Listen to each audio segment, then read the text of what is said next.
Joe Lopez is here for him. And so you have done great things. I know you're a very humble man, and it's all the kids, but you, again, were the passion behind that, and you got the kids, and you kicked them and pushed them and prodded them to get them going where they needed to go. And Joe has been a creative genius to take a Vedum where it has gone, and it's just awesome to be to have him here tonight and to share with us. Joe, I know your schedule is busy, and we're just honored to have you here. And I do know that you have a tough decision coming up, and I just want you to know that regardless of what you decide, God's going to bless you. You know, I know that. I believe that God has great plans in store, not only for Joe's life, but for your life as well. Joe was talking, 10 years ago, no one was talking about depression and suicide in schools. Nobody. And quite honestly, no one in the church was talking about it either. In fact, I'll go even further to say that it's been my observation that not only have the church not addressed issues that kids are dealing with, that youth are dealing with, but quite honestly, the church has become irrelevant to youth culture today. And what do you say? You're asking, what do you mean by that, Rod? And please, I'm just the messenger here, okay? I did some research. Many of you know the famous creation scientist, author Ken Ham. He puts it this way. He says in his book, Already Gone, the Bible, God, and the church have become irrelevant in less than 3 generations. That's not me saying this. This is a leading expert saying that God, the Bible, and the church have become irrelevant. Why? What happened? Many will speculate, many have, and I have some ideas of my own, but regardless of the reasons, the church has got to wake up. Would you agree with me? It's time for the church to wake up. And you ask why? You ask how? How can this be? Thank you. I believe it's real youth ministry. And others like us. You see, since our youth are not at church, we need to go where they are. Where's that, you ask? Very simple. Yes, if you want to put that down, Pastor, that's fine. Sorry, guys, it's a little easier for you to see. It's on school campus. See, our youth sitting at this table right here. I'm going to pick them out a couple more times the rest of the evening. But they do go to church. We do see them at church. But there are other kids that are not at church. Where are they? They're all at the public school. We can find them at the public school. There's no doubt about it. They're there, but how do we get access to them? That's the question. How do we help? How do we motivate? As Joe has shared in that video, you know, we need to embrace anyone who's willing to make our community a better place. We need to embrace anyone who's willing to make our schools a better place. And that's what Real Youth Ministry has been challenged and been encouraged to do. Real Youth Ministry, we do many different things. When we join with local organizations like the Junior Achievement. We have one of our representatives from Junior Achievement here, Liz Ackerman. She's sitting at our table. She had contacted me. She said, Rod, you want to teach a class? I said, love teaching. Love getting up in front of people. I'd love to do that. We teach a Junior Achievement class in the middle school and high school for the last 2 years. It's been fantastic. We've seen a lot of results, been able to connect with a lot of kids. And it's great to share little proverbs like steady plotting brings prosperity, hasty speculation brings poverty. Just these little biblical truths that we can instill into students' lives who might not get it at church. We work with the middle school Pathfinder. Pathfinder's organization that started here in Cook-Calico. We have some Pathfinder leaders here too, some students who help out with that. That's where we get high school students to mentor middle school and elementary school students once a week after school. And that's been a great, huge success. We had over 20 kids in the elementary school, Adamstown Elementary School alone, being mentored. It's amazing to see what they can do. We also work with the Release Time program. That's where elementary school students can be released for 1 hour a week to give them Bible instruction. That's been a huge success for there as well. I was able to connect with 9 boys in elementary school, and it's just great to see them grow in their knowledge of God and the Bible and memorize Scripture. It's great to see them getting excited as well. We also do Wednesday morning Bible study. It's called AFO. AFO is Army for One. It's where the students in the high school get together once a week, a Wednesday morning, to have Bible study, instruction, prayer, and encouragement, and worship. We've seen that over triple in size over the last 2 years. There are now over 50 students, I counted 60 students, over 60 students one time, coming out to praise God every Wednesday morning before school. Is that cool or what? That's awesome. It's the students. What else Real Youth Ministry do? Look, I'm not going to tell you everything that Real Youth Ministry does. Trust me, I wouldn't have all the time tonight to do that. But another couple things we do at the fifth quarter parties after the football games. That's when we go and actually have, after football games, open up the middle school gym and have the kids come out and have pizza and food and fun for an hour or two after the football game, so they can provide a fun, safe place, a chaperone, so they don't have to get into trouble after the football game's over before they go home. We provide that safe place for them. We partner with several businesses in the community to pay for that. The school rents that building to us. It's not free. It costs us about $400 every time we have an event like that. So it does cost money to make that happen, but we are seeing results. We have 30 to 40 kids coming out every time after the football games to provide that fun and free event for them. And it's great to see. We also do the after the parade. It's so awesome to get the students together, and some of the kids are chuckling up here because their picture's right up there. We have Spider-Man and Captain America here tonight, so they're up there. We won first place in the after the parade 2 years running because of our creativity and because of our students' passion and sharing the gospel with the community. And I guarantee you, I have a plan for this year, and we're going to win first place again. So many different things we're doing. What else do we do for the parents? This is awesome. Dealing with today's teen parenting support group. I saw a value when I first started full time back in 2011. I quickly found out that, you know what, there is more to this than just hanging out with kids. Because the kids are great, you can encourage them, you can help them grow in their faith in the Lord. But if they come from a difficult home life, they go right back to the dirty water where they started, and they never get clean, they never get healed. And so what we found is that we need to start working together and encouraging parents and getting plugged in with their parents.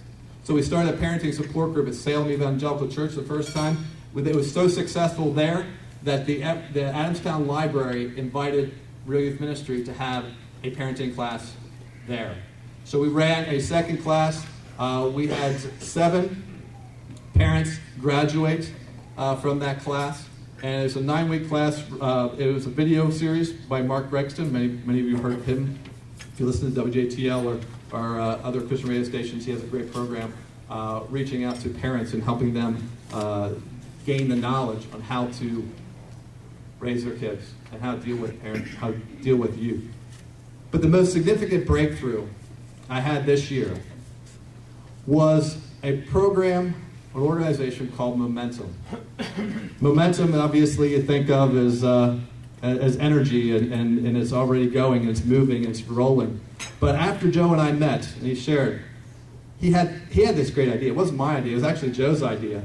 I said, how can we connect the church and Avidum? How can we get it? Because I said, Joe, I asked you this. I said, Joe, you did a great thing with Avidum, but you're missing one thing. And I didn't know what Joe's faith was. I had no idea, but I was waiting. He's like, well, what is that, Rod? You know, he did all these great things. He's been all over the country. He'd been on Good Morning America. And I said, you're missing one thing. I was pretty naive and proud when I probably asked that question. But he said, what is that? I said, you're missing Jesus. And he paused. And he looked at me, and he put his finger at me and says, you know what, Rod? You're exactly right. That is what we're missing. Yeah, I'm a teacher here in public school. I cannot talk about Jesus in school. But he says, you can. And you can make a difference. And we have a group of students here at this school who need to be encouraged in their faith to make a difference, to share their faith, to share their experiences, to challenge others, to make a difference, and to help them through their difficult times. I tried my hardest to make this happen. I sat for hours, days, and weeks trying to figure out how in the world can we get this thing together. It hadn't come to me. Months gone by, almost a year goes by, and nothing. Until one day, a student comes to me and says, Rod, I'm in on this faith-based Avidum thing. I said, fantastic. Where do we start? So we sat down together. We talked about what issues there could be, what this is going to look like. That's when the idea of momentum was birthed. From there, we started planning about what we're going to do and how we're going to do it. We met with Joe, and Joe gave us some insight. Other students then came on board. And someone came up with a mission statement, building each other up. Another student came up with a design. How about a brick wall with a Avidum on there and momentum bricks ready to be put onto the wall, and we're building each other up. We, Momentum, are building on top of what Avidum had started. And obviously, just like I Got Your Back, Momentum stands for building each other up and encouraging one another. Someone else thought of this logo, another one drew it up on Photoshop, and everyone helped out, and here we are today. It wasn't easy. There were many roadblocks in the way, but we were not going to give up. How are we, guys? No, Jaden's like, no, we are not going to give up. Joe puts it best. So you're asking, I know what you're asking. So, okay, so what is this thing? How does this look? What does this thing do? Joe puts it best. I like what Joe says. He says, you know, momentum is to the church what Avidum is to the school. Not only will these students go to address issues of depression and with their peers, but they will also go to the church and share with the church these issues. See, momentum is the vehicle that students can use to creatively bring attention to 7 issues that Christian teens are dealing with every day. And what are these issues? Number 1, self-identity. Big one. Number 2, bullying. Again, another big one. Pride. This is one that maybe Avidum, some other people might not address, but Christian students have this big issue with pride and knowing that they need to work on that in their life. Peer pressure, another biggie. Purity. Again, not one that others would want to address, but we need to address it. Anger, frustration, and worldliness, materialism, again, something, again, Christians need to really work on. We decided after several months of trying to get this off the ground, we finally did it. We met in Mr. Durr's room. Mr. Durr is our facilitator at the school. He's a great teacher, great Christian man, and he's providing the resources for us to meet every Monday morning before school. Now, Monday morning is not a good morning for students. I don't know about you, but Monday morning is not a good morning. But we still get these kids coming up every Monday morning and get them out of bed early to come in half an hour early and talk about these issues and how to address these issues. What an amazing feat these guys did. The first issue they dealt with was pride, and they came up with this idea of encouraging their students, their fellow students at school, to write down random acts of kindness that they have done for each other throughout the school day. And they did. And there's over 140, after the week was up, of random acts of kindness that these students did for one another. There's a display on the back of just a couple of those random acts of kindness. But let me tell you, some of them are heart-wrenching. Some of them were like, I invited a student to come and sit at my table because they were alone. Another one says, someone said hello to me when I needed it. Someone gave me a hug when I needed it. Someone said my scarf was beautiful. Dude, this is real stuff. To these students, this is huge. And they did such a great job at putting this together. They actually had an article written up in their picture in the Effort to Review last month. Was that cool or what, guys? So they did a fantastic job. But what I want to do now is I want to call 3 of these students up here because I want you to hear from them firsthand about what God is doing through them to reach their classmates for Christ. So I'm going to call Jaden Steffi, Ryan Shook, and Jake Grasser up to the stage. Come on, guys. Let's give them a warm welcome. Come on. They're a little intimidated, so please Jada, come up here. You're first. I'm not sure why. I just picked you. But don't feel. Are you scared? Are you scared? A little nervous? Okay. Well, I just want you to know you're with people who love you. Okay. So we're gonna love you. We're gonna just take whatever you have to share. Okay. So I'll give you each about 2 minutes to share what God is doing in your life. Go ahead. Thank you. We might need to keep them. Yes, I will. I actually pulled that for you. But I'm not good with clocks. I'm not good with clocks anyway. So you're asking the wrong person. Okay. You gotta hold that up to your mouth. Though. I can hold this Sorry. Can everyone hear me? Yes. Okay. Thank you. Well, I'm Jaden Steffi, and I'm in 10th grade. And, well, I would say I'm pretty much an average teen. I've gone to church my whole life, but by the time I got to near the end of my 8th grade year, I had really realized that I wasn't doing much for God. I mean, God had used me in different ways, but thinking about it, I'm like, there's so much more that I could be doing, and that there's so much more potential that I could have to do for God. So in the summer between 8th grade year and 9th grade year, I just really started seeking after God. And I just wanted to give him all that I was because I wanted him to use me in such great and awesome ways. So then going into 9th grade year, it was really exciting, and I was so ready to just go out and do things for God. And he had really changed me, just given me an excitement and a passion for him, just seeking in his word and praying. And near the end of 9th grade year, probably in I guess it was more in the middle, in January to the end, I felt that God was calling me to do a prayer walk. And for those of you who don't know what a prayer walk is, pretty much what we do is we go into the school and we'll all meet together, and then we split up and we walk throughout the entire school and just pray over it and just cover the whole school in prayer, just praying for God's presence to come in and just for revival to take place in the school. And I've been doing this since last year, and it's been going on through this year. We do it the first and third Friday of each month, as long as we have school that day. And I just really wanted to encourage you that God has so much potential for each and every one of us. But what he calls us to do is give our all to him. And I've been thinking about this a lot lately, how we can't just give God part of us, because it's like if I would have a pen, and if I had the ink of a pen, I could do some stuff with it, but I can't write, because that's the purpose of what a pen does. It writes. But if I just had the ink, I couldn't do that. And if I just had the plastic pieces of the pen, I couldn't write either. You have to have them both together. You have to have the entire thing to be able to fulfill the purpose of what a pen does, to write with it. And that's what we need to do with God too. We can't just give him half of us, because then even though he can use us in some ways, we can't reach that full potential that he has for us. And I just wanted to share with you guys this verse. It's Jeremiah 29:12-13. It says, "Then you will call on me and come and pray to me, and I will listen to you. You will seek me and find me when you seek me with all your heart." And just especially that last part when it says, "You will seek me and find me when you seek me with all your heart." Not just half of it, not just part of it, all of it.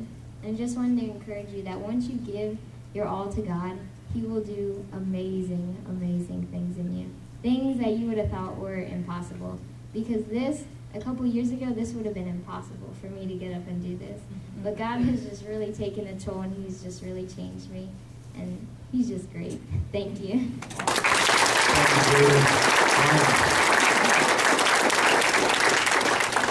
All right, here's Ryan Shupp. He also serves in practically everything in school, I think. And he even sits on Denver Borough Council. I'm the vice president of Denver Borough Council, and Ryan is our junior councilman. So it's really cool to see you speak here this evening.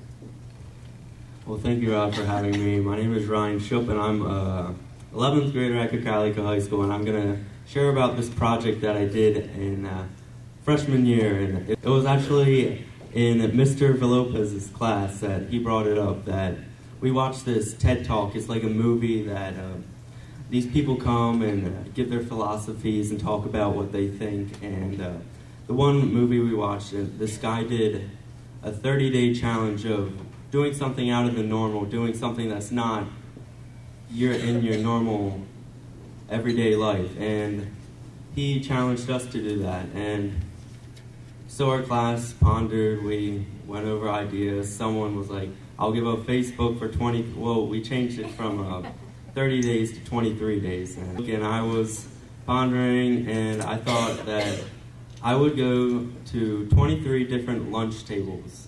So I was really nervous for this, but I did it, and from the Christian perspective, I can see God putting those tables that are most judged and with some of the most hurting kids. He'll put those people first and that hot, popular table last. I mean, Satan gets a little victory each time we judge. And when it builds up, I mean, it really has resulted in some hurting teens that just ruins them. Can the barriers at lunch tables be broken down? No doubt about it. But I believe that it has to start with us Christians, because before the trickle effect happens, it needs to start with us, and we have to be the example for them. I want to be an example, and we all could, if we challenged ourselves for 23 days, to do something out of the normal that can make others think, what is Ryan thinking? Why is he's that crazy kid going to 23 lunch tables, and oh my goodness, I don't know, maybe I am crazy, but I do possibly. But one thing I know is I'm crazy for God, and this is just a great experience. I love the Lord, and thank you, and I just wish that you enjoy the rest of your night. You guys don't remember back to high school very well, but there are cliques in high school, right? And they all have their table. Can you imagine somebody coming in like Ryan Shub, coming up to your table and sitting at your friend's chair or sitting at your chair and saying, hi, I'm here to talk to you. I'm just eating my lunch here today. And they're like, excuse me, awkward. You know, what do you do with that? Ryan stepped out of his comfort zone and he did it. Now, 23 is a special number for VDM, and they do a lot of different 23 challenges. So that's why they picked 23. But I'm going to tell you that, again, and Jaden, what she's willing to do, a prayer walk, these are amazing feats, and they are not of their own strength. They come from God, because I guarantee you, right, guys, you couldn't do that, right? Right? Okay. Jake Grasser, come here, share with us. Jake is a great man, and he is a great leader. I'm excited to hear what he has to share with us this evening. All of that? You're going to share all of that? Okay, you're right. Okay, go ahead. Yeah, I'm going to go over 2 minutes. All right, well, yeah, like Rod said, my name's Jake. I'm 11th grader at Cocalico. I do a lot of things. I'm involved in sports. That's what I probably enjoy most out of high school so far. I want to start out by reading the mission statement of Momentum, which is Ezra 5:11. We are the servants of the God of heaven and earth, and we are rebuilding the temple that was built many years ago. All right, now take a look at that and think of what it means. We are the servants of God of heaven. We are called to do everything that he wants us to do, anything he wants us to do. Even if we don't like it, even if we don't want to do it, we got to do it. It's what he wants us to do. We are rebuilding the temple that was built many years ago. Look around. This is the temple. Cocalico High School, that's the temple. It's broken. There are tons of broken kids out there. They need help. I have a little personal story of a friend of mine who, just a couple of weeks ago, was going through some tough times, and he wasn't at school, so I knew something was really going on for him to not even come to school. He was that down in the dumps, and I gave him a call, and I was like, what's going on? And he told me his situation, and he told me that he felt like he didn't have any purpose to live anymore. Like he wanted to overdose on his medication. He didn't feel like he had anything to live for, anything at all. And I just said, can I pray for you? Would you mind if I just pray right now over the phone? And he said, sure.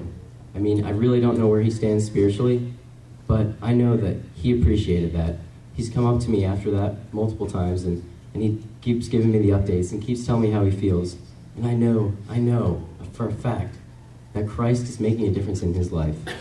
And he is starting to realize the amazing things that Christ has planned for him. Now, that's just part of our temple, but what are other ways that we can rebuild this temple? Is it listening to other students that need help? Is it doing everything that we can possibly do to reach out to those kids that need us? Or is it just standing out from the rest of the crowd and doing the Christian things? Being those kids who people look at and be like, there's something different in their life. I wonder what it is. I believe that it's all of those things. As Christians, we are called to do all those things. And as students in the school, it's hard, but we need to do all of that. This is what Momentum is. Momentum is a club of gathering its students who want to share Christ. We have Christ. We know the great things that he can do for us. And we are willing and wanting to share that with those students out there who need it. Now, here's another personal story. This is a story of mine that happened in the fall. In the fall, it's a very, very busy time for me. I had soccer, and I have hard classes and things like that. And it got to the point where I would go to soccer. Well, I'd get up, I'd go to school, then I'd go to soccer, and I'd get home. Sometimes get home at 10 o'clock if we had a night soccer game. Then I'd do homework until midnight. Then I'd go to bed and get up and do the same thing over again. And I would do that cycle for week after week after week. And I got to the point where nothing was enjoyable anymore. Nothing was fun. When I was out on the soccer field, if I scored a goal, instead of celebrating, I wanted to go home and cry. If I got an A, I was disappointed because I wanted an A+. If just anything that used to make me happy just made me sad, like I just wanted to go home, curl up in a ball, and just cry. And I sat down with my parents, and at a different time I got together with my youth leader, and I was discussing, like, what is going on with me? Like, this is not me. This is not the way that I want to live. This is not how it should be. And we all realized that throughout my busy schedule, I hadn't been making Christ prominent in my life. I had been setting him aside, doing the other things, and not living my life for Christ. And I wasn't happy. That is how the kids in Cocalico High School are. They don't know Christ. They don't know the happiness that they can have. It's our job to show them. Our classmates need us. They really need it. I'd like to close with Ezra 5:11 again. We are the servants of the God of heaven and earth, and we are rebuilding the temple that was built many years ago. Well, thank you guys. You guys can have a seat. Great job, right? They did a fantastic job. They are our next generation. I know that. Our next generation of leaders are sitting right at this table right here. The next church leaders, the next school leaders, they're right here at this table. And it's my pleasure to be a part of just influencing them just a little bit. You know, the students, now we talked about momentum. We talked about how we are encouraging our students and how we're able to work with the schools and to work with our peers to share our faith with them, to share random acts of kindness and deal with pride. The next step is the church. Right now, we have scheduled with a church in Ephrata to come and to speak to their youth group as a momentum group. We're going to the church in Ephrata. We have standing offers in churches around the area to come and speak to their youth groups and come and speak to their Sunday morning congregation worship services. This is some big stuff. Now, I know Vedum's gone national. Think Momentum is too? I don't know. The verdict is still out. But one thing I do know is that if I give it up to them, they're going to make it happen no matter what, because they have the passion and the desire to serve the Lord and what he has called them to be, and to save, and to fulfill their mission, to save one life at a time. We also have, I could go on and on about momentum too, but I just want to go and just finish up with the last couple of things that Real Youth Ministry has been able to do and let you go. I know you guys have been great at sitting here and being very respectful, but we do mentorship with the ministry as well. It takes a community to raise a family, and I believe that. It's our desire to continue to build our mentorship program and come up with an 18-month program to mentor at-risk youth. We've been doing that. I want to do it more. In fact, I've been doing it with boys, which has been great, but we need someone on staff who can also mentor and counsel women and young girls. Nicole Rosonia, I introduced her last year She is busy working on her master's degree at LBC for counseling. That's why she couldn't be here tonight. She's had her last class tonight. And she's been a huge resource. She's helped us get our parenting class and support group started. And she's been a huge resource. I'd love to see her come up on staff. I'd love to see what God has planned for her life and working with us. What next? We'd like to see an after-school program started. We'd like to expand the Cocalico Youth Network that includes several ministries in the area and churches. We'd also like to see a youth center of our own to operate out of. That would be great. And just pray that if God's laid on your heart to maybe help us out with that, please come and see me, because that's a huge endeavor which would catapult us to doing more mentoring and more after-school programs. We also like to start a business leadership program that would partner local business owners to help young entrepreneurs get a head start. I think that would be huge as well to see that happen. So what does all this take? Let me tell you, more than I got. I need more volunteers. We cannot do this alone, folks. I would love to partner with you guys. If you have any interest at all in working with us here in Cocalico, please let me know. We need mentors to help with young students who need maybe a mentor once or twice a month, a couple hours a month. Investing in their life will make a world of difference to them. We also like to help out with an after-school program. I have a church who's already said, Rod, come on in. You can have our church anytime you want for an after-school program. The problem? I need volunteers. I need people to help me. I need at least 5 committed people to help me once a week after school to make that happen. I'd love to see it happen this fall. Finally, I want to say thank you all. On behalf of my wife and my daughters who have sacrificed their time with me for so long, it's been great to see that they are here and supporting us, supporting this ministry. And as so many on our board, Pastor Steve Hollinger is also on our board, Brian Weiland, and John Moyer. I'm going to miss someone, Lynn Sensnick. Again, thank you all for your time tonight. I just appreciate your coming out and spending this evening with us. Myself and some of the students and Joe will be available after this evening and be willing to talk to you. Go back and on your way out, just stop by the booths back there, see what Real Youth Ministry has been doing. Take a look at our duplication of the Acts of Kindness board that we did at the high school. So again, thank you all, Brian.